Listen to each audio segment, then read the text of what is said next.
Jake Drake Bully Buster, Chapter 5. What Abby said. Abby was only in kindergarten back then, back when I was in second grade. Even so, Abby wasn't stupid like a lot of little kids. I'd never tell her this, but Abby's okay to talk to sometimes. You know, for a sister. I mean, since I don't have a dog or anything, Abby's kind of like a pet who I can talk to. Sort of like a parrot, I guess.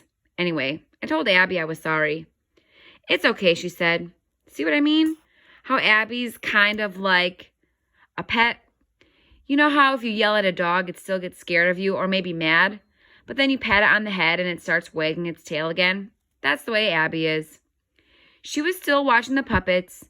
They were painting on some clouds on a wall. Really dumb. Then I told Abby about Link. And Abby said, his sister came to school today, Linda Baxter. She's in kindergarten with me. She's a bully too. I said, really?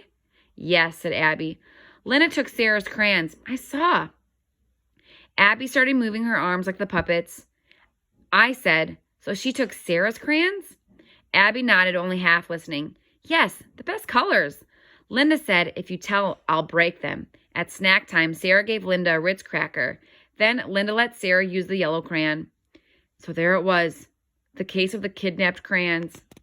I said to myself, Linda Baxter's only in kindergarten. Link's baby sister is already a super bully. And then I thought, imagine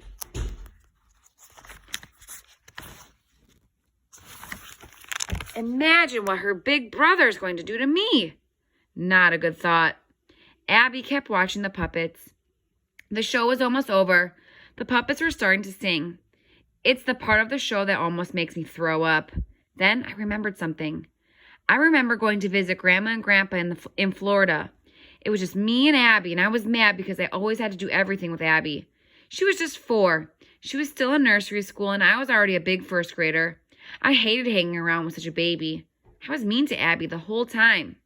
So I said, remember how I was mean to you when we went to Florida? Abby was nodding to the music, but she said, I remember. And I said, how come you didn't get mad at me? Abby shrugged. If I get mad, I feel mean. I don't like to feel mean, so I don't get mad. And then Abby started to sing along with the puppets. I did not want to throw up. So I went to my room. I flopped onto my bed so I could think about my problems. Part of me wished I could ride to school with Dad every morning. Then I wouldn't have to ride the bus with Link. And maybe I could go to the library for recess. And then Mom could pick me up after school. Part of me wished I could grow 10 inches in one night. Then tomorrow morning I would get on the bus. I would sit next to Link. I would push his face against the window. I would paint his nose with a red magic marker. I would call him Think Baxter. But I kept thinking, and Abby was right. It's not real fun to feel mean. Link acted like it was fun, but it wasn't. Really, was it? No, it couldn't be. As I went to sleep that night, here's what I said to myself. Tomorrow I will not get mad at Link, no matter what. Then he will see that it's not fun to be mean.